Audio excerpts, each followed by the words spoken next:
3 histoires de nature et de gravité très différentes, 3 combats de copropriétaires avec chacun un adversaire, son syndic.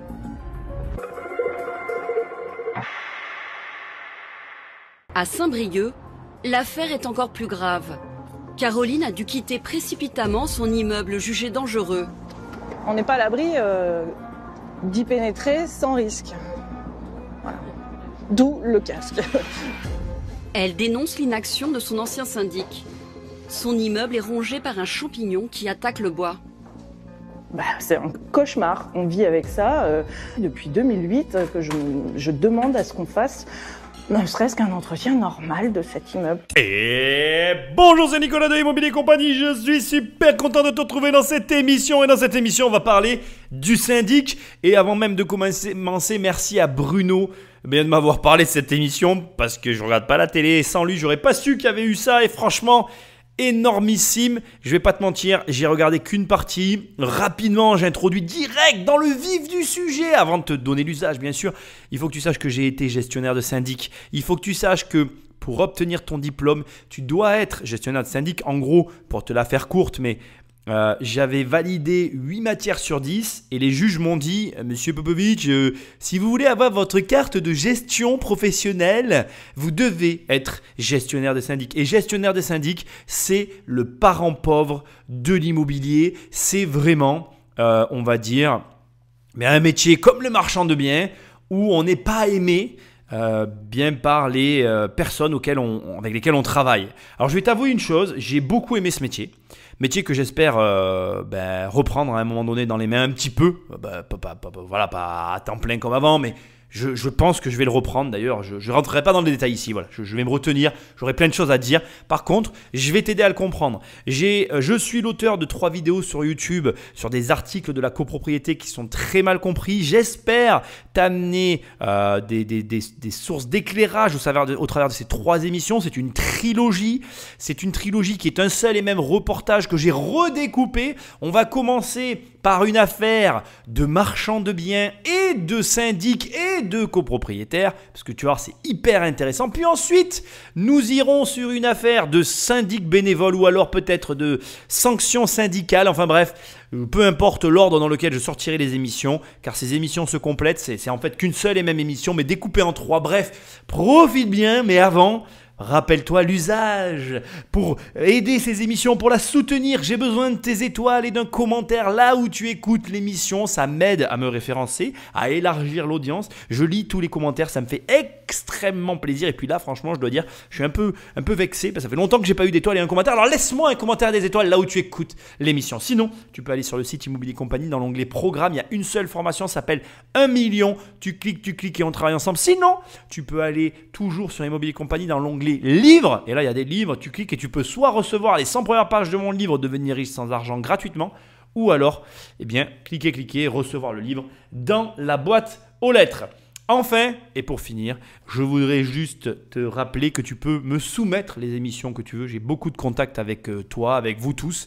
Donc merci, j'ai beaucoup de sujets à traiter. Il y en a d'autres qui arrivent, ne t'inquiète pas. Mais celui-là, Patrick et moi, on a kiffé le faire. Patrick, envoie la purée. Les syndics sont responsables de l'entretien des bâtiments. Le manque de travaux peut avoir des conséquences dramatiques. En France, plus de 500 immeubles jugés dangereux sont actuellement sous arrêté de péril. La voix off te dit la vérité à ce détail près que c'est un petit peu plus subtil que comme elle le sous-entend, c'est-à-dire que les syndics ont l'obligation de sauvegarde et de l'entretien des immeubles en fonction des moyens. Et ça, c'est vraiment important de le préciser parce que l'argent ne tombe pas du ciel. Et il faut comprendre qu'en fait, c'est une conjoncture. Alors quand j'emploie le mot conjoncture, c'est peut-être un peu fort, mais ce que je veux dire, c'est que imagine un immeuble avec 10 copropriétaires et les 10 n'ont pas d'argent. Le syndic, même avec son obligation de sauvegarde, ne peut pas agir librement. Et ça, on va avoir l'occasion d'en parler dans la série d'émissions. Peut-être pas dans cette émission-là, mais on aura l'occasion de reparler de ce sujet-là. Mais je me devais de le préciser. Je me devais de te rappeler que malgré tout, on peut trouver une situation aberrante, mais on ne peut pas extraire de la situation le caractère profond qui l'a amené à cet état de fait. Je m'explique, c'est-à-dire que si, alors c'est pas le cas de ce qu'on va voir ici, mais si les personnes n'ont pas l'argent de faire, eh bien elles ne peuvent pas faire. Et ça, c'est des maths en fait. Et même si tu as un devoir ou une obligation légale de quelque chose, la loi elle peut dire ce qu'elle veut. C'est comme quand tu m'entends m'énerver après les résultats des procès où on dit oui on va lui prendre 200 millions, mais le mec s'il a 20 000 euros sur les comptes, ben, ils prendront 20 000 euros. Tu peux avoir une peine de 200 millions, si tu n'as pas l'argent, tu n'auras pas la peine. Et donc il faut vraiment bien l'intégrer avant qu'on commence l'émission. C'est vraiment important de comprendre que, et tu vas le voir, je vais essayer de te débroussailler tout ça, c'est un métier très spécial parce que tu vas voir, il y a plein de subtilités, il y a plein de particularités, mais à la racine de tous les problèmes, il y a les problèmes financiers contre lesquels on ne peut pas lutter. Et c'est une réalité. Voilà. Donc je voulais te le préciser. Pour les immeubles de mise en péril, 500 immeubles de mise en péril, ce sont des opportunités pour toi, tous ces immeubles, mais des opportunités complexes. Je vais te prendre le cas d'une copropriété nîmoise que je connais très bien, inextricable, qui est une copropriété de plusieurs propriétaires qui se sont mis en faillite individuellement les uns après les autres. Copropriété donc qui est une division de propriété entière d'un immeuble qui est entièrement en train de s'effondrer et donc qui est en ruine. Et ça voudrait dire qu'il faudrait qu'il y ait une personne qui arrive à se relever les manches et à contacter chacun des copropriétaires pour racheter l'ensemble de l'immeuble pour pouvoir faire l'affaire, pour pouvoir sortir de la situation dans laquelle on se trouve. Ça ne sont pas des dossiers faciles, mais c'est des dossiers qui valent la peine qu'on s'y penche, surtout si tu as des moyens et l'envie de te retrousser les manches et de prendre le problème à bras le corps. Au demeurant, on peut attaquer ce premier cas qui est assez intéressant pour le côté juridique, mais qui ne sera pas le plus juteux par rapport aux deux autres. Mais bref, on va quand même bien s'amuser. J'ai hâte de faire ces émissions. À Saint-Brieuc, en plein centre-ville, cet immeuble de 4 étages est rongé de l'intérieur. Il menace de s'effondrer. Les propriétaires ont donc eu l'interdiction d'y habiter. Une vie comme suspendue pour Caroline, 42 ans. On n'est pas à l'abri d'y pénétrer sans risque. Voilà. D'où le casque. Ici, je vais faire un petit clin d'œil à l'émission que j'avais fait sur l'immeuble marseillais et je te rappelle qu'effectivement, ça peut t'arriver. Tu peux devenir propriétaire d'un bien sur lequel tu n'as plus la jouissance basique qui est acquise lors de l'achat. Et il faut savoir que lors de l'effondrement de l'immeuble de la rue d'Aubagne à Marseille, c'est ce qui s'était passé. On avait des personnes qui n'habitaient pas, qui ne pouvaient plus habiter dans l'immeuble, et c'est quelque chose qui peut arriver à tout le monde en fait. Et même, et je voulais quand même le préciser, à des voisins. C'est-à-dire que là, on est sur un immeuble, tu ne peux pas voir les photos, mais de ce que j'ai vu, qui est assez isolé pour ne pas générer des dommages collatéraux sur les immeubles voisins. Mais si c'était le cas, on pourrait avoir des obligations du même type sur le voisinage. Et alors là, c'est encore pire parce que tu te retrouves voisin d'une situation véreuse à subir les conséquences alors que toi, tu n'as aucun problème de ton côté à toi. Mais en fait, dans certains, de par la mitoyenneté de certains immeubles en ville, ce qui se comprend très bien en ville, parce que c'est dans la phrase, quoi, mitoyen, c'est propre à la ville, eh bien tu comprends que on a des problèmes parfois qui sont enclavés les uns dans les autres. C'est-à-dire que tu peux, toi, être dans un immeuble où il n'y a aucun souci. Si l'immeuble d'à côté, il y a des soucis, indirectement, tu subis les soucis. Et ça, c'est un excellent conseil que je te donne. Pense, quand tu achètes un immeuble, à regarder aux alentours parce que ou en tout cas subir, un dommage collatéral de ce type de situation, je t'assure que personne, mais alors personne ne veut vivre ça. Et sûrement pas toi l'investisseur, j'entends. C'est avec une extrême prudence que cette mère de famille vient récupérer quelques affaires. On voit les fissures apparaître. Vous avez là une quantité de fissures qui sont auprès des colonnes. Et il y a des dégâts des eaux de façon régulière, de façon constante. On voit sur les marches, vous avez des creux faits par l'eau qui dégouline le long des escaliers à cause de la verrière qui fuit. Pour éviter que l'immeuble ne s'affaisse, des étais ont été installés. À tous les étages, il y a danger. En fait, principalement, c'est le champignon qu'on appelle la mérule. C'est un champignon qui progresse le long, par exemple, des parois en mur, mais qui s'attaque essentiellement au bois. C'est un champignon qui va découper le bois pour vraiment anéantir sa structure. Voilà, c'est ça qui fait peur. Ici, on a une double peine. L'eau d'un côté, la mérule de l'autre. Je vais donc traiter les éléments qu'on vient de recevoir, les informations que vient de nous donner la mère de famille dans cet ordre. Il faut bien comprendre que l'eau, c'est ton ennemi juré dans l'immobilier. Et tu écoutes une personne qui a eu toute sa vie et durant tous ses débuts d'entrepreneur que des problèmes avec les toitures. Et je ne vais pas te le cacher, aujourd'hui encore, maintenant en gérant les bâtiments d'autres personnes, les problèmes de fuite de toiture sont des problèmes récurrents. Il y a plusieurs raisons à ça. Essentiellement, la première, c'est que personne, voire très peu de gens, se payent des toitures. Moi, je refais les toitures à neuf, mais c'est rare que les gens le font. Deuxièmement, autre problème qui est inhérent au fait qu'il y ait peu de gens qui veulent le faire, il y a peu d'artisans qui sont réellement, compétents dans le domaine. Et troisièmement, et ça c'est un vrai problème, il y a encore moins d'artisans qui font de la réparation efficace de toitures. Et alors, j'aime pas parler comme ça, j'ai tellement eu de problèmes avec les toitures que je suis un très bon réparateur de toitures. Alors, avec les années et en ne pratiquant plus, forcément, ma qualité d'ouvrier a baissé. Mais j'ai pendant longtemps été très efficace dans la réparation des toitures. On va dire que j'ai une bonne analyse et j'ai j'ai une bonne façon de travailler sur les toitures sans avoir besoin de la refaire entièrement.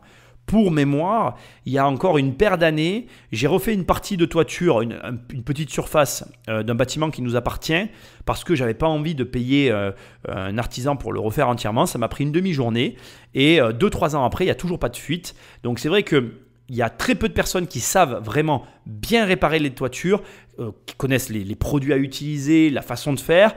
Et il faut savoir que l'eau, quand elle rentre, elle attaque tout. Et il faut savoir aussi, ça va me faire une transition parfaite, c'est que l'eau, ça fait partie des conditions de naissance et de propagation de la mérule. C'est-à-dire que la mérule se propage et prend naissance dans les parties où il va y avoir de l'eau sur le bois en fait. La mérule, c'est donc un champignon qui attaque le bois, qui l'effrite. Il faut savoir que c'est un champignon qui n'existe pas vraiment dans la nature. C'est un champignon qui ne s'attaque qu'à des bois d'ouvrage, c'est-à-dire qu'à des bois retravaillés pour la construction de bâtiments. Donc c'est vraiment une maladie liée aux maisons. D'ailleurs, on appelle la mérule le cancer de la maison. Et d'ailleurs, je t'incite réellement à ne pas acheter des biens là où il y a de la mérule. Et aussi à te renseigner sur les régions et les lieux où tu achètes parce qu'il faut savoir qu'il y a des régions où il n'y a pas, voire très peu de mérule. Par exemple, dans ma région, il n'y en a pas, voire très peu. Donc ça, c'est un travail que tu dois faire et réaliser parce que c'est important de savoir où tu achètes, les risques que tu encours et si oui ou non, tu es exposé à ce champignon. Ici, on a donc une mère de famille qui est dans un bâtiment qui est assujetti, qui subit des fuites d'eau en toiture. Fuites d'eau qui viennent par ruissellement s'attaquer au bois, qui créent de l'humidité, de la moisissure, qui génèrent de la mérule et qui créent un désordre général dans l'ensemble du bâtiment. Les étés qu'on retrouve ensuite aux différents étages, ce n'est qu'une conséquence de la source du problème qui est la fuite en toiture. On va voir plus tard que les causes sont identifiables et identifiées par des professionnels, parce que le bâtiment va être donc vérifié par des professionnels. J'ai un petit peu vu le reportage à l'avance et tu vas voir qu'en fait, en tout cas, du regard que moi j'ai pu porter sur le bâtiment, certaines choses auraient pu être faites et qui n'auraient pas dû coûter très cher si, comme je l'ai dit auparavant, tu avais des artisans qui étaient susceptibles de répondre à ce type de travaux. Or, aujourd'hui, les artisans ne se dépassent plus pour des petits dommages comme cela. Ils vont préférer refaire la toiture au total. C'est compréhensible. Gros montant, grosse facture, gros chèque, gros argent. Donc voilà. Au final, on est sur une relation de cause à effet qui est facile à identifier. Il faut que je sois clair avec toi. Si toi aussi, tu as des fuites en toiture et que tu laisses perdurer la fuite en toiture, tu peux finir avec des conséquences équivalentes à ce bâtiment-là. Il ne faut pas prendre ça à la légère. Pour mémoire, j'aime bien le rappeler, tu as le devoir d'aller sur ta toiture de façon régulière, c'est-à-dire Pour moi, tout le monde devrait aller sur les toitures de ces bâtiments à peu près 2 fois par an. Si tu te poses la question, est-ce que je le fais? Oui, je le fais sur les bâtiments que j'ai encore. Par contre, je ne le fais plus sur les bâtiments en copropriété, puisque là, normalement, le syndic devrait le faire. Est-ce qu'il fait? Ça, c'est un autre problème. Je ne pense pas qu'on va l'aborder dans ce reportage, mais je te le signale. C'est toujours bon à prendre. Quand Caroline achète en 2006, elle a un coup de cœur pour cet appartement. Entrée, c'est un peu le bazar, mais c'est normal. Elle vivait dans ce 100 mètres carrés. Du jour au lendemain, elle a dû évacuer les lieux avec ses 2 enfants. Du coup, là, on va rentrer dans la chambre de Denis. Alors moi, ce qui m'a le plus outré, c'est ça, quoi. On voit le mur qui se défait. Et derrière, on ne sait pas ce qu'il y a. Je me demande si ça tient encore, quoi. Donc, il faut surtout débarrasser les lieux. À qui la faute? C'est à la faute du syndic. Il a un devoir, non seulement de mettre en sécurité les gens, bien sûr, mais de sauvegarde. C'est-à-dire que le bâtiment n'a pas à se dégrader. Il doit pallier à tout ça. Contrainte de partir, Caroline doit désormais payer 2 logements. Avec ses fils, elle vit pour l'instant dans cette maison. Alors oui, et c'est intéressant que tu le vois, eh bien s'il y a des désordres trop importants, un propriétaire doit assumer 2 logements parce qu'il ne peut pas rester dans un immeuble en péril. Alors comme elle le dit, c'est la faute au syndic, il avait un devoir de sauvegarde et d'entretien. Encore une fois, comme je l'ai dit tout à l'heure, il faut voir les conditions parce que c'est la faute du syndic. Mais est-ce que le syndic avait les moyens de l'ambition des différents propriétaires? Bon, ça, je ne le sous-entends pas. C'est quelque chose que je veux que tu aies en tête et qu'il faut souligner. Autre élément, donc tu ne le vois pas, mais elle te montre des fissures que tu ne peux pas voir parce qu'on est dans des podcasts. Mais en gros, c'est des gonflements qui sont dus à l'humidité. Donc en fait, qu'est-ce qui se passe? Ce sont des vieux bâtiments. On est dans un centre-ville. C'est un bâtiment de type haussmannien. Il est magnifique d'ailleurs, avec des toitures avec des chiens assis. Enfin, c'est un très très beau bâtiment comme j'aime. Toiture en ardoise et tout. Enfin, très très beau. Et donc l'eau pénètre, les bâtiments ont des... Alors là, on est sur un dernier étage. Je ne pense pas me tromper en disant qu'elle habite au dernier étage. Elle est sur son dernier étage, c'est pour ça que les murs se fendillent. Parce qu'en fait, il y a une charpente en bois. Le bois reçoit l'eau de la toiture. Le bois, c'est vivant. Ça gonfle, ça reçoit des champignons si jamais c'est trop humide. Bon bref, là pour le coup, c'est vivant, ça gonfle s'il y a trop d'eau. Comme ça gonfle, ça va venir pousser le plâtre et ça va créer des fissures. Quand elle dit on ne sait pas ce qu'il y a derrière, il y a du bois pourri en fait qu'il y a derrière. Et ensuite, il y a une odeur aussi. Donc ça, elle ne le dit pas, elle ne le précise pas. Mais quand tu as du bois pourri, il y a une odeur qui finit par se dégager, que tu finis par sentir. Et ça aussi, c'est important. C'est des détails, mais il faut que tu les aies en tête. Parce que si, dans un cas comme celui-ci, on est clairement sur un défaut majeur du logement, il faut comprendre que si toi tu visites, ce sont des arguments à la négociation qui, dès l'instant qui sont pris en compte par l'acquéreur, peuvent faire en sorte que le bien devienne une affaire. Et ça, il faut l'entendre aussi. C'est-à-dire que si tu visitais un immeuble entier et que tu prenais les désordres à bras le corps en te disant « je vais tout remettre d'équerre », à ce moment-là, la situation serait totalement différente. Sauf que là, on est sur quelqu'un qui subit et qui déménage tout en gérant sa vie de famille à côté. Ça n'est pas simple, c'est plutôt compliqué. Et il faut préciser que financièrement, la situation pour elle finira par devenir étouffante si ça reste comme ça. Ça n'est pas viable à long terme. Il faut comprendre donc qu'on est face à quelqu'un qui doit être excédé et qui en plus n'a pas vraiment de solution à court terme parce que comme tu vas le voir, le syndic la tient en otage. Il y a un élément important maintenant que je dois te préciser. J'ai fait des montages pour ces émissions et donc de la coupe. À un moment donné, elle voit ses enfants et il y a un de ses enfants qui a failli avoir un accident dans les escaliers, raison pour laquelle elle va donc se lancer dans des démarches. Donc l'enfant était dans les escaliers et il y a en gros un IPN qui l'a frôlé, qui a failli tomber sur lui. Et là, ça aurait pu être très grave. Suite à cet événement, Caroline a engagé une procédure contre le syndic de l'époque. Des étais qui renforçaient l'escalier sont tombés et ont frôlé mon fils Gauthier. Je dépose plainte contre le syndic de copropriété. J'ai envie de me battre, je vais aller jusqu'au bout, je vais faire ce qu'il faut, on va se serrer les coudes. On ne peut pas se laisser mener par quelqu'un qui nous met en danger. Notre famille aussi. C'est pas possible. D'ici quelques jours, Caroline aura un rendez-vous décisif. Elle va savoir si son immeuble est encore sauvable. La démarche ici est logique. Mis en cause du syndic parce que c'est le syndic qui a un devoir de sauvegarde et d'entretien de l'immeuble et vraisemblablement, il n'a pas fait son travail. Problématique qu'il va y avoir derrière au demeurant. La durée du procès. Il ne faut pas qu'on se mente en fait. On reste en France et en France, c'est très compliqué. Alors, il y a un avantage avec les syndics. Il faut que tu saches que le syndic est un organe très puissant en France puisque c'est le deuxième organe le plus puissant juste après l'État. Et il faut savoir aussi autre chose, qui est un deuxième avantage dans ce genre de configuration, c'est que le syndic, quand c'est un syndic professionnel, on est sur particulier contre professionnel. Si c'est une entreprise qui est bien constituée, elle a totalement raison de se lancer dans ce genre d'aventure. Pourquoi ? Mais parce que, en fonction de l'entreprise que tu as en face de toi, ça peut avoir du sens que de l'attaquer en justice. Ça n'est pas du tout pareil quand deux particuliers s'attaquent en justice que quand c'est deux entreprises ou quand il y a une entreprise au milieu. Pourquoi ? Tout simplement parce que dans la logique, attention, il faut vérifier ce que je suis en train de te dire, mais l'entreprise qui est en face de toi, il y a de grandes chances qu'elle ait de l'argent. Maintenant, attention, il y a des syndics qui n'ont pas d'argent. Des syndics professionnels, j'entends. Donc, un syndic professionnel, c'est quoi ? C'est une agence immobilière. Donc, par exemple, Jérôme et moi et ma mère, on a une agence qui s'appelle Lotier Immobilier. Et cette agence Lotier Immobilier, c'est typiquement un syndic potentiel, puisqu'on a la carte de gestion, puisqu'on est gestionnaire, on pourrait être syndic.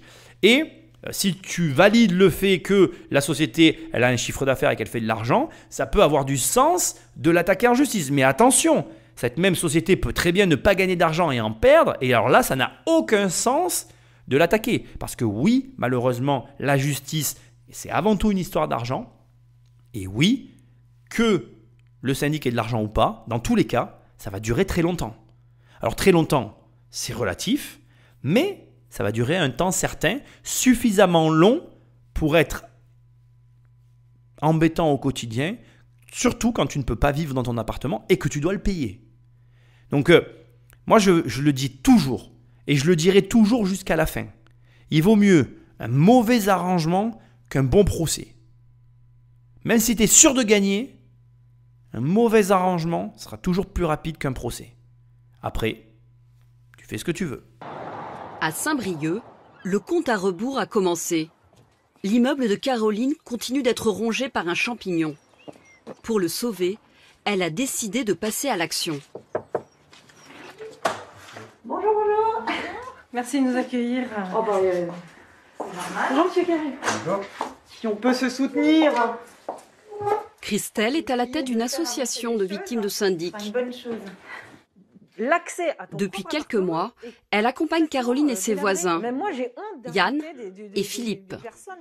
Les deux autres copropriétaires sont absents et pour cause. Ici, on a un point très intéressant que je veux souligner et qui est important, en tout cas pour moi, de te délivrer. Premièrement, donc si tu as des problèmes avec un syndic, tu as un énorme avantage qui est évident, mais que je me dois de souligner parce que parfois ça fait du bien de l'entendre, vous êtes plusieurs en fait. De facto, tu n'as pas besoin d'aller chercher très loin des gens avec lesquels te regrouper. Ce sont tes voisins. Alors moi, je ne suis pas le pro de la relation avec le voisinage. Je vais même t'avouer que j'ai jamais eu aucune relation avec aucun de mes voisins. Mais la réalité, c'est que pour le coup, je pense que quand tu as de graves problèmes, que tu les aimes ou pas, bizarrement, et tu sais ce qu'on dit, c'est comme dans les histoires fantastiques, les films, etc. Dès qu'il y a un ennemi commun, même si tu ne peux pas blairer ton voisin, bizarrement, on va réussir à se fédérer parce que quand on a un ennemi commun comme un syndic, ça peut être problématique. Donc là, on nous dit qu'il y a des associations et c'est une réalité. Il y a des associations qui t'aident à lutter contre les syndics et ces associations, elles te permettent de t'organiser et d'accéder aussi à des connaissances techniques, comme les miennes aussi, puisque moi je suis là pour t'aider, pour te permettre de t'en sortir. Et indépendamment des assos, il y a aussi des intervenants indépendants. Et alors là, je vais t'expliquer une chose qui est très peu connue dans le domaine de l'immobilier. Il faut savoir que le syndic, c'est un métier tellement particulier qu'il existe des acteurs de ce métier qui fournissent des conseils externes aux syndics professionnels, donc aux agences immobilières. Il y a des gens qui vont dans les agences pour leur expliquer comment marche un syndic parce que c'est un métier vraiment très spécial. Il y a énormément de choses à savoir. Moi, j'ai été formé par une de ces personnes. C'est-à-dire que j'ai été formé par une personne qui va dans les agences et qui apprend aux agences à faire le métier de syndic. Et pour mémoire et pour juste que tu l'entendes et que tu saches que c'est possible, cette personne, elle a déjà permis à des copropriétaires de se faire rembourser 10 ans d'honoraires de syndic.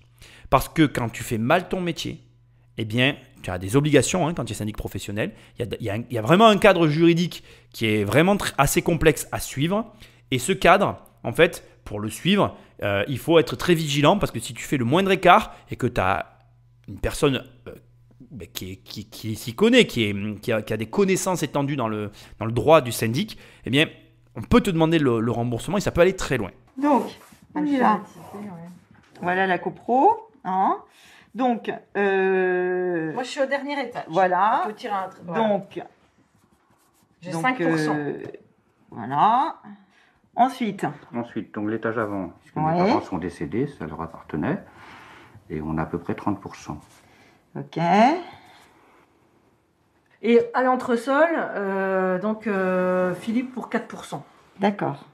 Donc en fait, les autres lots que l'on n'a pas cités appartiennent à l'ancien syndic et à son frère. Voilà. C'est supérieur à 50%, voilà, pour faire simple, des millièmes de cette copropriété pour que les décisions soient grévées. Chose étonnante mais légale, un syndic peut être copropriétaire d'un immeuble qu'il gère. Chez Caroline, cela a été le cas pendant 12 ans. L'ancien syndic et son frère concentrent tous les pouvoirs. Ils détiennent la majorité des voix. Aucun accord n'a jamais été trouvé entre les deux clans. Ici, leur conseiller fait un calcul tout à fait logique. Elle regarde les millièmes ou les tantièmes de copropriété. En gros, quand tu as un immeuble que tu le revends à la découpe, eh bien, on va recalculer la quote-part des appartements sur une base de 10 000 pour savoir la fraction que possède chacune des personnes. Et après, quand on a une copropriété qui est en place, le syndic, en fonction de ce barème qui est en général sur 10 000, va recalculer et répartir la quote-part de tout dans l'immeuble. Ici, je ne peux pas le reprocher aux journalistes parce qu'il faut être professionnel pour le voir. Il y a une énorme particularité qui n'est pas précisée, c'est que on te dit, voilà, le syndic de copro, c'est à la fois 2 frères et à la fois un des frères qui est propriétaire. En vrai, ça n'est pas dit, mais je te le dis parce que moi je le sais, on est sur une opération de marchand de biens. Donc en fait, on a un des 2 frères qui doit avoir la carte et qui s'occupe de l'agence immobilière et un autre des 2 frères qui est agent commercial pour l'agence et qui est marchand de biens. Et en fait, comme ça, il n'y a pas de conflit d'intérêt et le tandem fonctionne comme ça et ils font de l'argent. Aucun reproche dans ma bouche et je serais vraiment mal placé pour le faire ici, tu l'imagines. Mais enfin, il faudrait quand même le préciser parce que ceci explique cela. Et là, on se retrouve dans une situation qui est fort intéressante puisque, en réalité, on nous dit les 2 frères possèdent et ont gardé 50% de l'immeuble. Sauf qu'il y a un détail qui est hyper important, c'est qu'il y a une loi qui permet en fait de réduire la majorité à la moitié de la majorité des personnes entre qui est réparti l'immeuble. Alors je vais essayer de t'expliquer ça avec d'autres mots parce que je me rends compte que c'est compliqué. En gros, on a d'un côté une personne qui possède 50% de l'immeuble et on a de l'autre côté 5 copropriétaires qui possèdent les 50 autres pourcents. En l'état présenté comme ça t'a été présenté, on nous dit c'est impossible, ils n'arrivent pas à s'entendre parce que en gros il y a une personne qui peut tout décider. Ça n'est pas vrai. En vrai, s'il y avait un vote et qu'il y a 2 personnes sur 3 qui sont, non pas pardon, 2,5, c'est pas possible, donc on va mettre 3 personnes. Qu'il y a 3 personnes qui sont d'accord sur, comment je vais dire, sur un vote, je sais pas moi, il y a une antenne à changer. Il y a 3 personnes qui sont d'accord et il y a un des frères qui est pas d'accord, tu vois. Eh bien en fait, la partie des frères est ramenée en pourcentage à la partie détenue par les 3 autres personnes qui détiennent. Bon, je me rends compte que là encore, comme je t'explique, ça va pas, donc je vais faire encore autrement. On va dire que les 5 personnes, d'accord, elles possèdent chacune 10%. Tu es d'accord avec moi ? C'est comme ça que j'aurais dû faire dès le départ. Ça, tu vois que c'est quand même compliqué à expliquer ce métier, mais je vais tout laisser. Parce que je veux que tu vois que c'est dur à expliquer. Donc, tu es d'accord avec moi que s'il y a 3 personnes qui sont d'accord pour une motion lors de l'Assemblée générale, tu as que 30% des voix qui sont d'accord. Eh bien, en fait, les 50% détenus par l'autre personne sont ramenés à 30%. Alors oui, ça complique quand même le vote. Je suis d'accord avec toi. Mais en gros, aujourd'hui, il y a des lois qui ont été faites pour ne pas que justement, on se retrouve dans cette configuration-là. Et ce que j'essaye de te dire, c'est que là, dans ce qu'on nous évoque dans le reportage, il y a des éléments que nous n'avons pas. Et je le sais en fait, j'ai pas besoin d'aller plus loin. On n'a pas assez d'éléments, je n'ai pas assez d'éléments pour réellement te donner le détail de ce qui s'est passé derrière. Donc je suis certain qu'on est non seulement donc sur une opération de marchand de biens, mais deuxièmement qu'en plus on a dans les votes et dans les motions qui ont dû être passées par les frères, des détails qui ne sont pas portés à notre connaissance. Et ça, tant que tu ne les as pas dans les mains, tu ne peux pas non plus juger. Alors attention, elle a raison d'aller au tribunal, elle a raison de faire valoir ses droits puisque elle a acquis une portion de quelque chose et cette portion lui confère un droit. Et c'est là où ça m'amène sur un élément hyper intéressant. Je m'adresse à tous les jeunes marchands de biens, je m'adresse à toutes ces personnes qui se lancent, soyez vigilants. J'ai eu énormément de problèmes, au tribunal, j'ai eu énormément d'affaires parce qu'il y a beaucoup de subtilités juridiques quand on bascule en copropriété. Et je vais me permettre de te donner un conseil, surtout garde le moins de choses possible dans tes opérations et surtout garde toujours un peu d'argent pour les problèmes qui peuvent apparaître après parce que marchand de biens, c'est un métier qui, comme je le dis depuis très longtemps, avec les années, parce qu'au début, tu verras, au tout début, c'est marrant d'ailleurs, c'est peut-être la chance du débutant, mais au tout début, quand tu es marchand, comme tu fais des petites opérations, tu as rarement beaucoup de problèmes. Mais plus tu vas grossir, c'est logique, plus tu vas avoir affaire à des gens, plus tu vas avoir des problèmes. Donc, je te conseille de garder un fonds de sécurité pour le tribunal, parce que vraiment, tu vas voir que marchand de biens, tu passes du temps au tribunal et dans la juridiction, dans la juridiction, je suis comment au niveau juridique, tu y passes de l'argent parce que il se passe des choses. C'est un très beau métier, il faut le faire. Mais voilà, soyez vigilants, c'est mon conseil. Et là, il manque quelques éléments que je pense et que j'espère nous allons avoir plus tard. Patrick Magnéto. Rappelez-vous, on avait fait un courrier commun tous les trois pour spécifier que rien, absolument rien n'est fait. C'est un préjudice énorme. Mais là, aujourd'hui, il faut le limiter. Parce que si demain, un malheur arrive, comme à Marseille, que l'immeuble vient s'écrouler, je ne vous souhaite pas qu'il y ait un mort. Parce que je ne vous dis pas les mises en examen. C'est nous les responsables, puisqu'on fait partie du syndicat. Il arrivera encore à vous entraîner là-dedans. Bah oui, là, on est piégés, nous. Malheureusement. Donc, saisissez le tribunal pour dire votre impuissance dans la situation. Et un nouveau syndic a été nommé qui n'a engagé aucun travaux. Alors Caroline a décidé de prendre les choses en main. À ses frais, elle a demandé à un architecte d'expertiser l'immeuble. Et ben voilà, tu vois, Marseille est sorti. Et encore une fois, j'insiste, j'ai vu que le début du reportage, j'ai arrêté parce que je savais que j'allais m'éclater. Marseille est sorti et on est obligé de parler de Marseille. Marseille, je l'ai vraiment en tête, c'est un dossier que j'ai étudié qui est très très intéressant. Je t'invite à écouter le podcast, il est vraiment, franchement, c'est un cas d'école. Et à Marseille, en fait, c'est les OPCH, c'est l'État. Donc en fait, l'État, et d'ailleurs c'est intéressant de voir que dans le cadre de Marseille, l'État cherche des responsables externes pour faire payer les autres. Mais là, et elle a raison de le souligner, il n'y a pas de responsable externe. On va aller chercher la responsabilité des copropriétaires. Et c'est intéressant aussi de préciser que quand tu es copropriétaire, quand tu partages la propriété avec d'autres, tu partages les charges, tu partages plein de choses, tu partages tes responsabilités. Et c'est vraiment important de le dire. Elle a raison de s'énerver, d'élever la voix en disant qu'ils vont se faire entraîner dans une galère juridique si jamais ils ne font rien. Parce que effectivement, en gros, si quelqu'un est blessé ou mort, qui paye ? Alors, je sais pas, je crois que je l'ai déjà dit dans des émissions il y a longtemps, je vais le rappeler, la valeur d'un être humain, je suis désolé, c'est affreux comme des discussions. Après, moi, je suis dans le monde de l'argent. Donc voilà, je dis les choses, après, on aime ou on n'aime pas. Mais la valeur d'un être humain, c'est 50 000 €. Un être humain lambda, je veux dire, qui n'a pas de bien immobilier, qui n'a pas de patrimoine, qui n'a rien, qui est un salarié classique, c'est 50 000 € sa valeur. Si demain, c'est affreux ce que je suis en train de te dire, vraiment, je suis désolé, j'aime pas ce genre de discussion, mais c'est comme ça. Si un de tes enfants meurt et qu'il n'a pas commencé à travailler ou qu'il est juste salarié, qu'il est au début de sa vie, tu vas recevoir un chèque de 50 000 balles. Voilà. C'est ça, voilà. Après, on pourrait philosopher là-dessus pendant des heures. C'est comme ça. Voilà. Donc, c'est vrai que la question, c'est est-ce que tu penses qu'une femme isolée avec 2 enfants qui paye 2 appartements, elle a les moyens de payer 50 000 balles à une autre personne parce que son syndic n'a pas fait le travail, qu'elle a tué indirectement un enfant dont elle se retrouve responsable parce que le syndic qu'elle a choisi a mal fait son travail? Non. La réponse est non. Elle n'a pas cet argent. Et donc, effectivement, il va falloir avancer. Et le réflexe qu'elle a de se dire « je vais payer des experts pour voir où j'en suis et pour avancer », c'est le bon réflexe. Parce que la problématique dans ce genre de situation, et je la comprends, attention, hein, moi je suis de ton côté, hein, tu es dans sa situation à elle, tu n'as pas d'argent. Donc tu n'as pas d'argent pour payer un expert, mais tu n'as pas d'argent non plus pour payer un sinistre, tu n'as pas d'argent non plus pour dédommager une famille de la mort de quelqu'un pour laquelle tu es mis en cause involontairement. Ce serait catastrophique pour elle. Donc c'est toute la difficulté, et c'est d'ailleurs drôle parce que ça va me faire un pont peut-être un peu inattendu, mais que je me sens de faire à ce moment-là. C'est pareil pour tout dans la vie.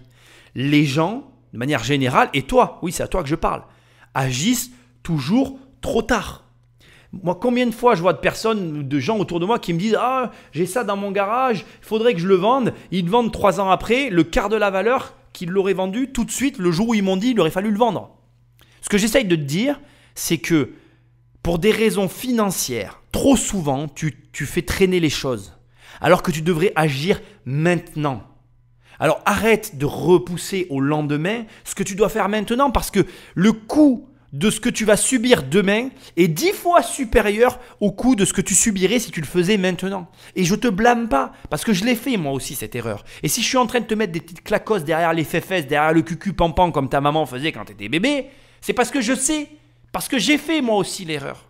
Et là, ce que tu es en train de vivre, c'est quelqu'un qui a la présence d'esprit de se dire « Oui, je paye et je n'ai pas les moyens, mais si je trouve la solution maintenant, je m'évite un problème pour lequel, alors clairement, je ne peux pas faire face. » Et ça, le prix de ce que tu vas payer demain, tu ne le connais pas. Et d'ailleurs, je vais finir avec ça. Je t'en remets une dernière petite couche parce que celle-là, elle est gratuite et elle me fait du bien. Le prix que j'ai payé mon immobilier en 2003, ce n'est pas le prix que j'ai payé aujourd'hui. Si j'ai gagné de l'argent, ce n'est pas parce que je suis plus intelligent que toi. C'est parce que je me suis dit, à l'époque, des gens me disaient c'était trop cher. Je me suis dit oui, mais si c'est trop cher maintenant, ça vaudra combien plus tard? Est-ce que tu crois que j'ai eu tort? Moi, je crois pas, hein. Bonjour, excusez-moi du retard. Bonjour, comment allez-vous? Ça va? Il va tout scruter pour évaluer si l'immeuble est encore sauvable. L'une des sources du problème pourrait bien se situer sur le toit. Vous avez des fissurations assez fortes qui assurent l'étanchéité. Aujourd'hui, il y a des cassures forcément, c'est un zinc qui a vieilli quand même. Mais on voit ici, il y a tout le crépi qui est parti.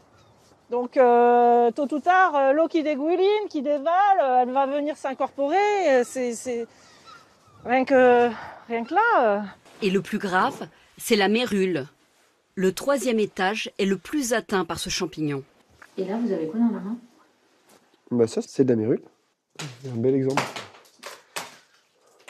En fait, ça recuit. C'est un peu comme si le champignon venait cuire le bois. Il venait le sécher. Et quand on vient le sécher, en fait, il perd sa structure, sa propriété, son élasticité. Et du coup, il n'a plus la résistance qu'on lui demande, en fait. Est-ce qu'on a la capacité technique, opérationnelle, de rénover cet immeuble? C'est rénovable, à grands frais, mais c'est rénovable et sous subvention. Maintenant, faut pas traîner, quoi. Faut pas traîner. Le compte à rebours continue pour Caroline. Pour lancer les travaux qu'elle estime nécessaires, elle doit obtenir l'accord du copropriétaire majoritaire, son ancien syndic. Une situation inextricable. Mais dans quelques jours, pour que les choses bougent, Caroline va frapper fort. Alors ici, je pense, tu n'as pas vu les images, mais je vais t'expliquer, je pense avoir identifié la raison pour laquelle tout est sclérosé au niveau de cet immeuble. On va reparler de la mérule dont il fait état. Je vais un petit peu te donner des indications sur la mérule pour que tu comprennes bien. C'est un vrai débat, enfin c'est un vrai sujet, pardon, pas un débat, il n'y a pas de débat. C'est un vrai sujet. La mérule, en fait, elle aime l'humidité. Donc en gros, les températures idéales pour la mérule, c'est entre 18 et 22 degrés. Bon, quand tu sais qu'à Nîmes, on monte à 45 degrés l'été, tu comprends bien que la mérule, elle ne peut pas vivre ici. Parce que la mérule ne résiste pas aux hautes températures. Autre élément important, la mérule, en fait, elle ne peut pas vivre dans un logement qui est donc étanche, isolé et à l'abri des fuites d'eau, qui est couvert du coup et ventilé.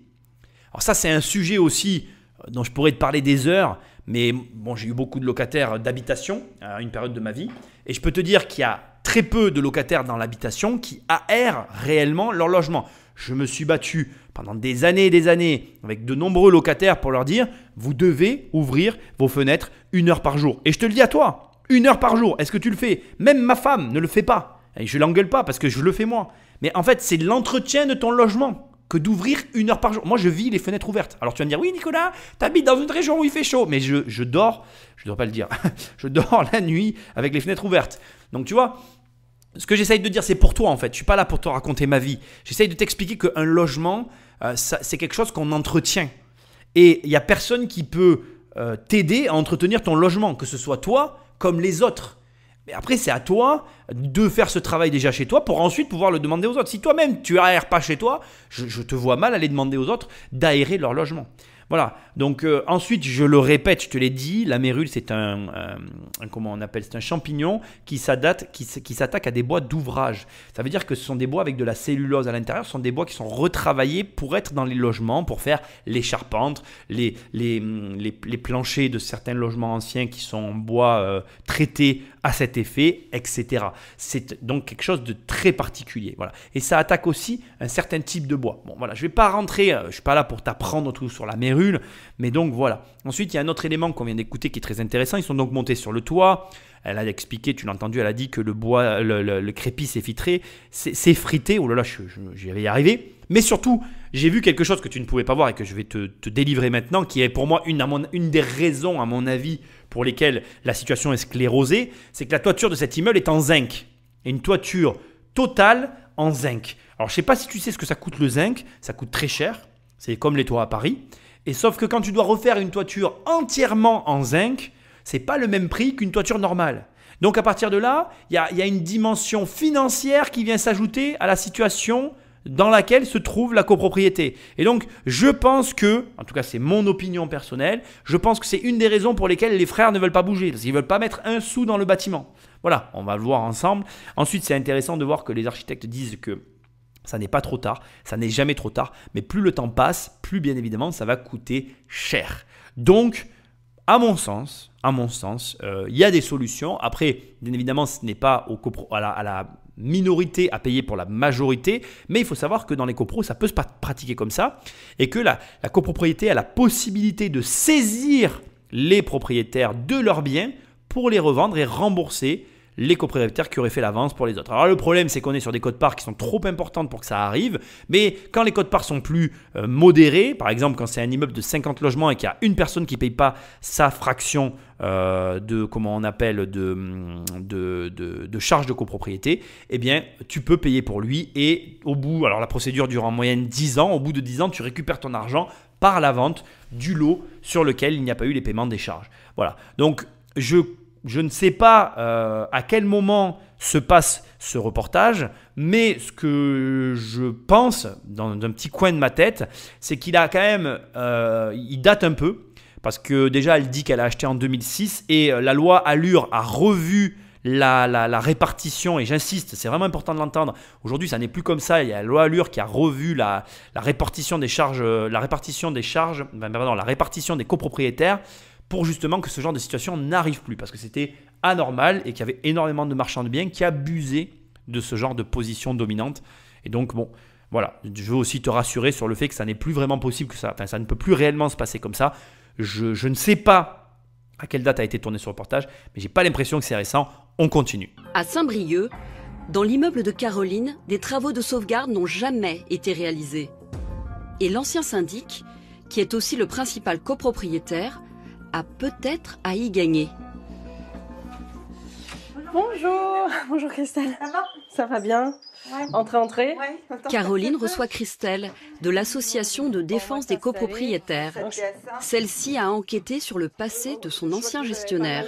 De papier. J'ai fait des recherches et puis j'ai trouvé en fait des articles qui impliquaient ton ancien syndic. D'accord. Le copropriétaire majoritaire.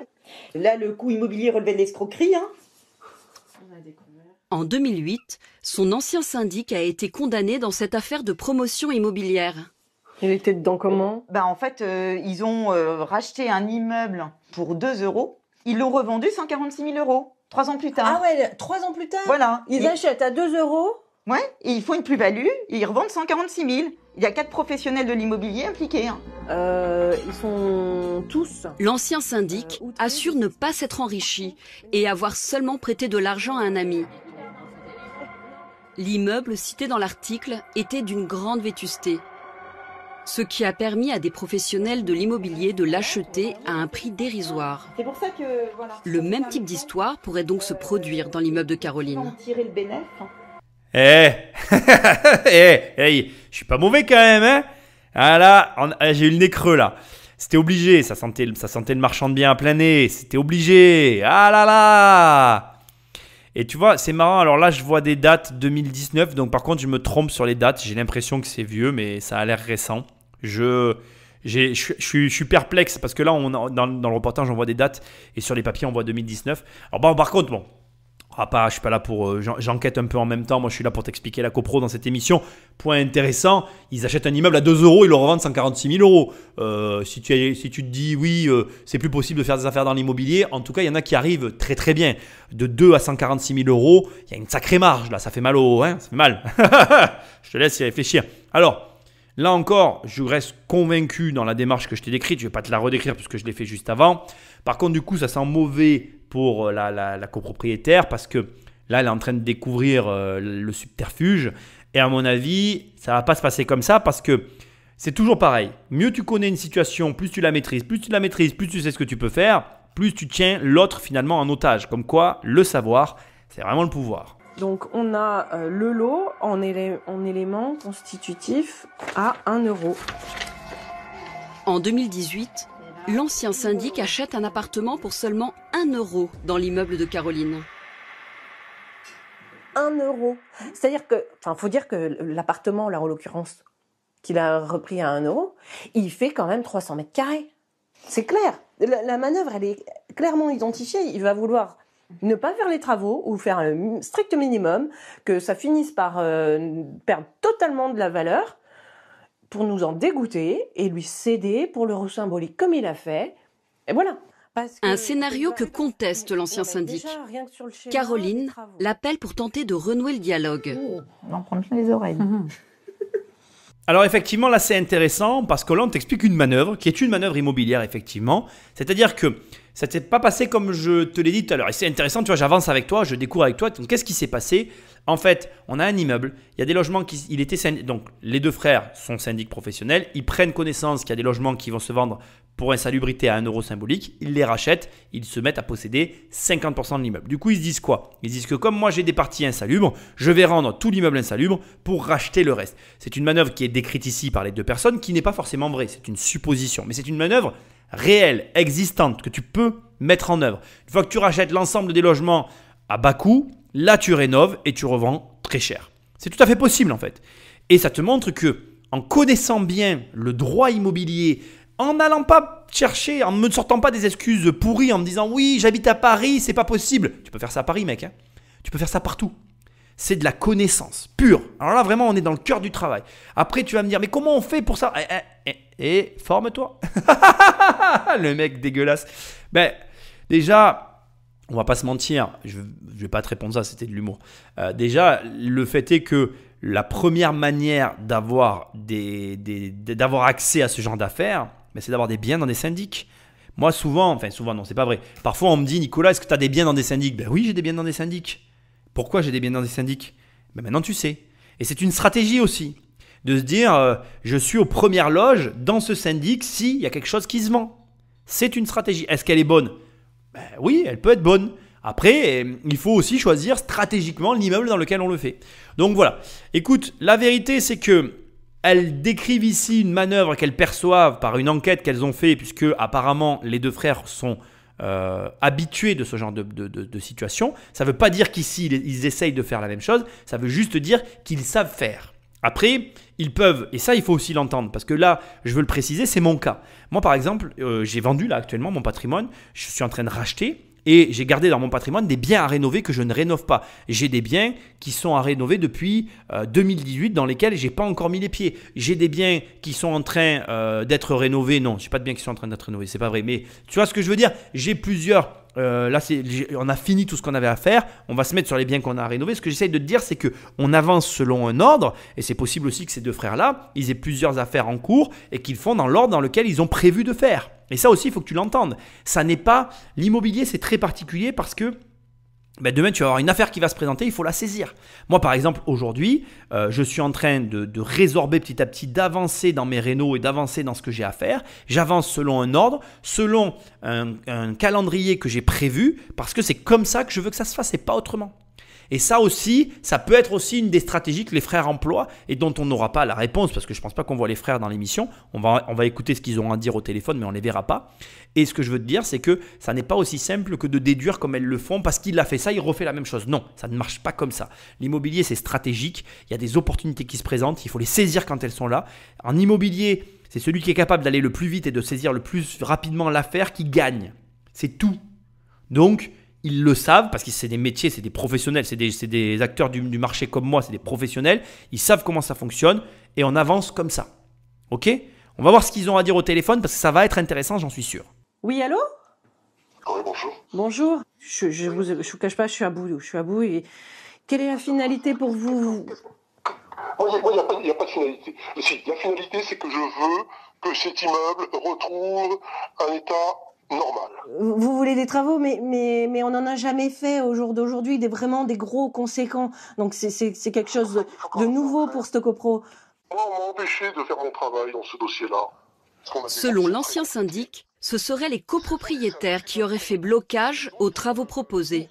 Des travaux tout à fait insuffisants d'après Caroline. Je vous laisse, là, je pense que j'ai d'autres chats à fouetter. Mais c'est important qu'on puisse se réunir. Monsieur... Réunissez-vous entre vous. Mais vous, avec vous, monsieur... Vous apporterez rien. C'est vous qui décidez de tout, monsieur... On est d'accord. Vous êtes majoritaire. Je suis copropriétaire. Majoritaire, effectivement. Donc vous décidez de l'ensemble. Je décide pour moi. J'estime pour ce qui est bien pour moi. Voilà. L'état de dégradation, il est quand même de votre fait, on est d'accord, hein? Je vous laisse. Parce qu'on a laissé ça faire. Hein? Faut pas laisser ça comme ça, monsieur. Faut pas laisser ça comme ça. Eh ben, une belle pirouette. Hein. Honnêtement, je m'attendais pas à plus. Non. Je suis dépitée de voir que ça n'évolue pas, que ça ne change pas, qu'il n'y a rien qui évolue. L'ancien syndic a refusé de participer à notre reportage. D'accord. Donc, on va contacter. On va essayer de contacter la mairie. Moi, je vais essayer de voir si on peut avoir le poste. Service juridique, peut-être. Ouais. Allô? Pour sauver son logement, Caroline a décidé d'agir au plus haut niveau. Quelqu'un qui décroche. À la mairie de Saint-Brieuc. Merci de bien vouloir patienter quelques instants. Moi-même, je suis d'accord, je n'attendais pas plus de l'appel téléphonique de Caroline. Mais là, ce qui est intéressant, et c'est le paradoxe du coup de téléphone que tu viens d'entendre, puisque tu parles à la fois à un propriétaire, à la fois à un professionnel de l'immobilier. Et c'est marrant parce que, je suis désolé, mais quand il dit « on ne m'a pas laissé faire ce que moi je voulais », du coup, c'est aussi audible en fait. On ne saura pas ce qu'il a voulu faire parce qu'on n'a pas les éléments. Et ça me dérange dans le reportage. On aurait dû avoir les éléments qu'il voulait faire. Peut-être aussi que ce qu'il proposait, ça ne convenait pas aux autres copropriétaires. Mais on devrait avoir l'information. Ça n'est pas normal que dans ce reportage, l'information ne figure pas. D'abord, premièrement, je ne peux pas faire mon travail correctement. Mon analyse, elle est bancale. Et il faut comprendre que du coup, ça enlève de la finesse dans ce que je suis en train de te proposer. Et c'est dommage pour toi. Parce que tu aurais eu plus encore de technicité. Mais sur ce dossier-là, malheureusement, il n'y aura rien d'autre. Et ensuite, ça aussi décrédibilise de mon point de vue un petit peu les requêtes qui sont formulées par la partie pour laquelle finalement on a le plus de sympathie. Parce que quelque part, en ne sachant pas ce qui était proposé de l'autre côté, on n'a pas l'opportunité de nous-mêmes jauger, évaluer si oui ou non c'était suffisant. Et du coup, on doit se fier sur les bonnes paroles de cette personne sans même avoir un seul montant de travaux qui étaient proposés. Parce que si la facture proposée était à 100 000 euros, je ne réagirais pas de la même façon que si c'était une facture de travaux à 10 000 euros. Et dans les deux cas, mon avis pencherait encore d'une façon ou d'une autre différemment sur ce dossier-là. Au demeurant, ce qui est intéressant dans ce qui a été dit au téléphone, c'est qu'il dit « Moi, je m'intéresse à mes bénéfices à moi, à ce qui est bon pour moi. » Et c'est logique en fait. Et ça, je veux que tu le comprennes, c'est tout la complexité de la copropriété se cristallise dans cette phrase. Chaque copropriétaire raisonne selon son portefeuille et ses propres intérêts. Et c'est très difficile d'arriver à faire comprendre pour les intérêts de chacun que parfois, ce qui dérange tout le monde est bon pour tout le monde. Je vais te le dire autrement. En gros, on pense tous que pour notre gueule, mais quand il s'agit d'agir pour la communauté réellement et que ça touche à notre portefeuille, ben là, bizarrement, il n'y a plus personne. Et c'est marrant de le vivre ici parce qu'on le vit au travers d'une situation hyper particulière, dans le sens où on a des copropriétaires qui ne s'entendent pas sur des travaux qui sont obligatoires pour un bâtiment sur lequel il y a un arrêté de péril et pour lequel, si personne n'agit, eh bien ça va mal finir. Et c'est drôle parce que même si on a un professionnel de l'immobilier qui connaît bien sa besogne, je trouve que l'ironie, elle est quand même à son paroxysme sur ce dossier parce que on se retrouve finalement dans la caricature de la copropriété. Les gens n'arrivent pas à se parler. Et ce que tu vois et vis ici, c'est ce qui se passe dans les familles et entre les personnes chez eux. Je déborde complètement, j'en ai conscience, mais la discussion est la clé de beaucoup de choses. Et là, il y a plein d'éléments qui manquent, parce qu'on arrive à la fin de l'émission. Il y a plein d'éléments qui manquent à ce dossier pour qu'on arrive à se forger une opinion. Qu'est-ce qui s'est passé avant? Comment ils en sont arrivés là? Pourquoi? Là, on a quelqu'un au téléphone qui dit « Vous ne m'avez pas laissé faire ce que moi je voulais faire. » Qu'est-ce qu'il voulait faire? Et ce n'est pas normal. Ça n'est pas un bon travail de journaliste que de fournir ces images-là, ce documentaire-là. Il manque les éléments de la partie adverse. Et pour moi, ça manque cruellement. Alors, on va avoir le procès à la fin qui apparemment va faire tout changer puisqu'ils l'ont dit à un moment donné dans le reportage.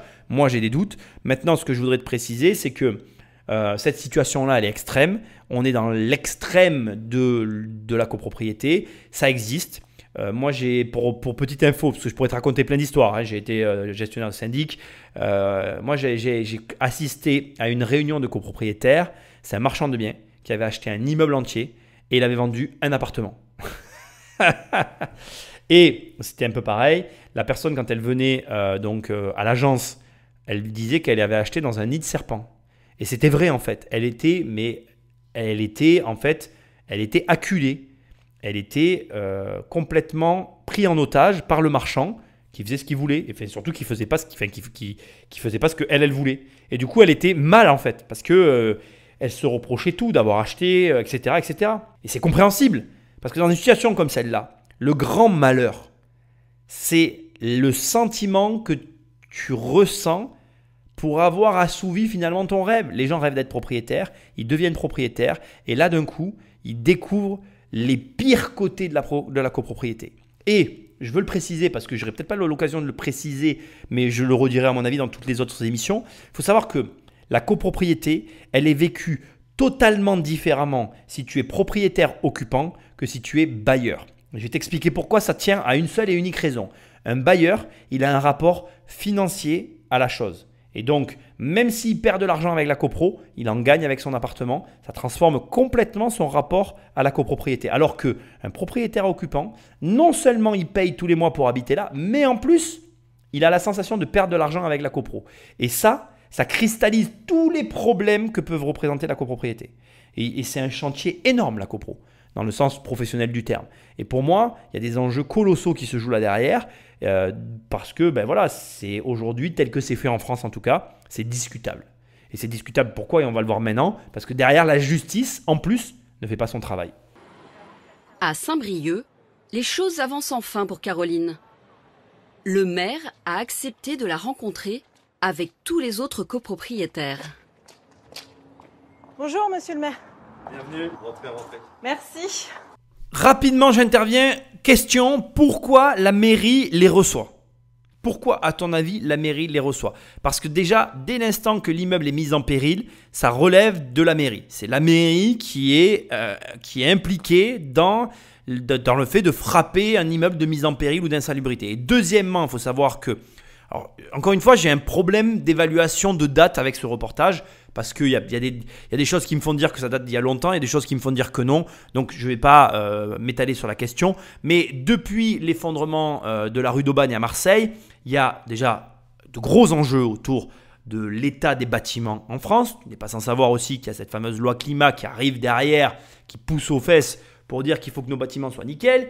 Et enfin, ça fait un peu tâche. Il faut quand même savoir que en termes de résultats, quand tu arrives et que tu dis bon ben moi j'ai des immeubles qui ont été mis en péril sous mon mandat et que tu es un élu locaux, que tu fais partie des élus locaux, eh bien c'est pas, on va dire, ce qu'il y a de mieux comme publicité pour ta future réélection. Alors tout ne tourne pas autour des élections, c'est pas ce que je suis en train de dire. Pour le coup, je pense pas que ce soit vraiment des vrais sujets à débat. Mais enfin, tu sais, quand ça dérape, ce genre de choses, ça peut déraper à des niveaux qu'on n'imagine pas. Encore une fois, je ne vais pas reciter Marseille, mais tu vois où je veux en venir. Donc pour moi, c'est tout à fait logique que la mairie s'en mêle. C'est plutôt positif pour ces copropriétaires-là, parce que c'est dans ce genre de dossier-là, c'est souvent la seule solution pour s'en sortir.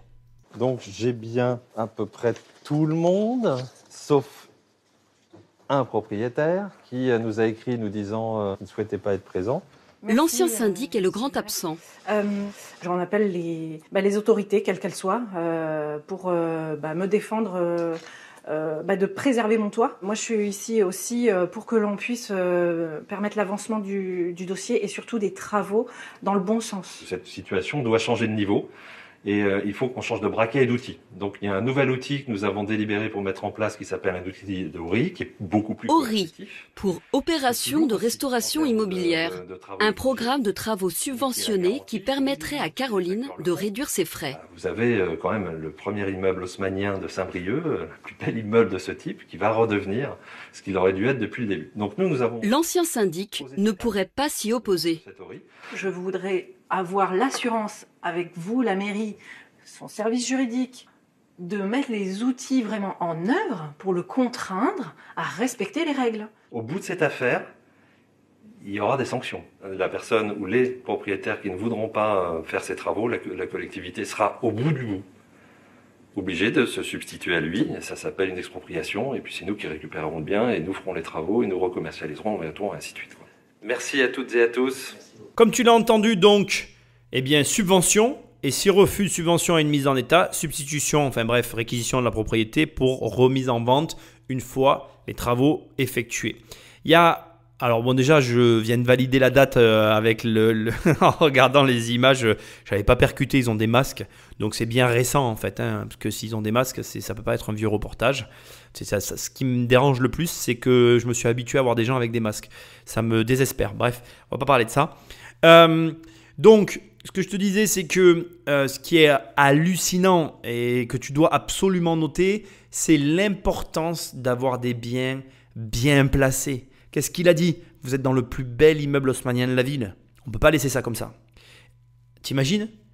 Je veux dire, mesure bien ce que je suis en train de te dire. C'est un facteur d'achat, ça. Ça doit te faire réfléchir. Ça doit te faire te dire, est-ce que j'ai un immeuble qui vaut le coup que je le garde? Est-ce que cet appartement pourri dans ce quartier hyper rentable, ça vaut le coup que je le garde? Parce que c'est ça la vérité. Est-ce que tu crois vraiment que ce même immeuble qui aurait été dans un quartier pourri, qui n'aurait pas été haussmannien, il aurait eu droit au même traitement de faveur qu'il vient d'avoir ici? Moi, je ne pense pas. Ça doit donc réellement t'orienter, ou en tout cas réorienter ta stratégie immobilière, surtout si tu n'as pas la bonne.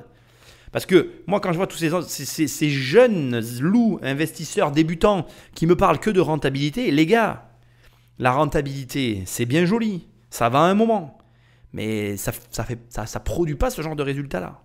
Donc, bon, la finalité, c'est que tu vois un petit peu comment ça se passe dans des configurations extrêmes. Et je trouve ça très positif parce qu'ici, finalement, on te montre le pire de l'immobilier. C'est vraiment la pire des configurations. Mais ça te montre aussi que c'est dans le pire que se font les meilleures affaires. Ce qui veut dire qu'à partir d'aujourd'hui, tu vas devoir apprendre à travailler dans la copropriété. Pourquoi? Parce que c'est dans la copro qu'il y a de l'argent à gagner.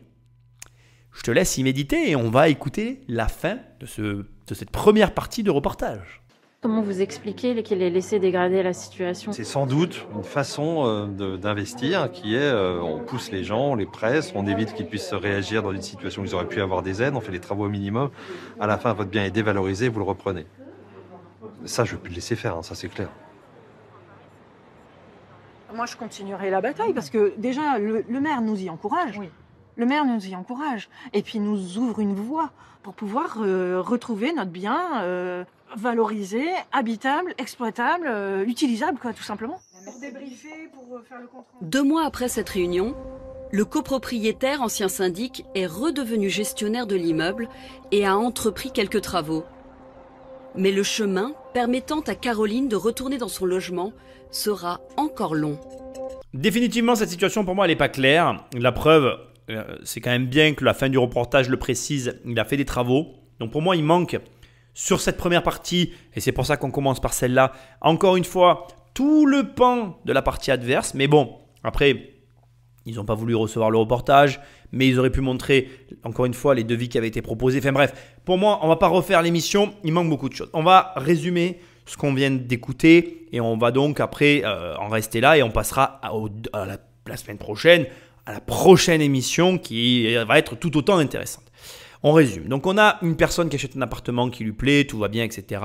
Mais il s'avère que il y a une personne qui commence à acheter des grosses surfaces dans le bâtiment qui sont en mauvais état et qui les laisse, en tout cas qui continue à les laisser se dégrader en l'état et qui entraîne avec cette dégradation l'ensemble du bâtiment. Il y a 2 personnes dans le reportage qui sous-entendent que c'est une stratégie d'investissement. C'est audible pour moi, même si je trouve qu'il y a quelques incohérences.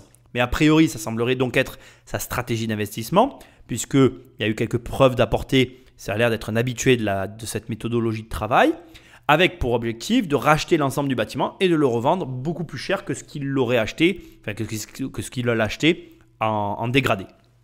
De l'autre côté, on a des propriétaires minoritaires de facto, puisque la personne qui achète a acheté les plus grosses surfaces, qui n'arrivent pas à produire les travaux et qui, grâce à des interventions extérieures, vont finalement trouver des solutions pour en tout cas ne pas rester dans la même situation. La finalité ici, c'est que tu te retrouves face donc à des copropriétés et que tu peux être effrayé par la copropriété parce que si tu te retrouves dans la situation de Caroline et des copropriétaires minoritaires, tu te retrouves avec un logement qui perd irrémédiablement de sa valeur et qui au bout du compte ronge ton épargne, tes finances et même ta personne parce que c'est facile de comprendre que personne n'a envie d'être dans cette situation. Moi, ce que je voudrais te dire, ce que je t'ai déjà dit dans l'émission, c'est que déjà la copro, en fonction de ce que tu fais à l'intérieur, tu ne la vis pas de la même façon, premièrement. Deuxièmement, c'est ton travail, avant d'acheter, de vérifier tout ça. L'état de la copropriété, qui est le gestionnaire de la copropriété, les coûts de la copropriété, les travaux qui ont déjà été faits, s'il y a des travaux qui ont déjà été faits, les travaux à venir. Tout ça, c'est ton travail de le faire. La copropriété, ça n'est pas quelque chose de bon, ça n'est pas quelque chose de mauvais. C'est quelque chose de particulier qu'il faut apprendre à maîtriser et qui peut être un avantage comme un inconvénient en fonction de qui est aux commandes et de surtout comment c'est géré. Parce que la copropriété, c'est avant tout de la politique. Parce que la politique, c'est avant tout une histoire d'êtres humains. Et parce que les êtres humains, c'est avant tout une question de ceux qui sont compétents et de ceux qui ne le sont pas. Donc moi, je t'inviterai toujours, quoi qu'il arrive, à rencontrer les syndics de copropriété, les personnes qui vivent dans la copro et à t'imprégner de ce que tu vas acheter avant de l'acheter et pas une fois que tu l'as acheté. Il y a trop de gens qui ne font pas ce travail et qui se retrouvent après le bec dans l'eau comme Caroline à broyer du noir et à avoir des problèmes qu'ils auraient pu éviter en premier lieu s'ils avaient fait ce travail d'investigation. Si tu achètes en copro, tu achètes une fraction de quelque chose, ça veut dire que tu n'es pas pleinement propriétaire, mais que tu partages ta propriété avec d'autres. Je ne te demande pas d'être ami avec eux, mais je te demande au moins de savoir, 1, avec qui tu achètes, et 2, de savoir comment est géré ce que tu achètes. C'est le minimum du minimum. Rappelle-toi aussi, comme tu l'as vu, qu'il y a des zones où il y a la mérule, où il y a des désordres du bâtiment qui sont différents en fonction des secteurs et dont tu dois avoir connaissance parce que justement, en ayant connaissance des risques que tu prends, mais peut-être que tu ne les prendras pas au moment venu, au moment de l'achat. Et entre nous, je vais te dire, elle a raison de se battre parce qu'elle a acheté, donc maintenant il faut qu'elle aille au bout et elle a raison. Mais de toi à moi, je vais te donner mon opinion personnelle. Si à la revente, là, tout de suite, tu ne perds pas d'argent, moi personnellement, je revendrai parce que un procès comme ça, une procédure telle que celle qu'on est en train de voir ici, qui va encore durer des années, c'est beaucoup de problèmes, beaucoup d'énergie pour pas grand-chose au final.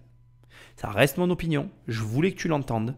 Et à partir de là, la suite, dans le prochain épisode, je te rappelle que ce qui m'aide le plus, c'est des étoiles, un commentaire là où tu écoutes l'émission. Sinon, avec immobiliercompagnie.com sur le site, tu peux travailler avec moi. Et moi, je te dis à très bientôt dans le prochain épisode sur les syndics de copropriété. Salut!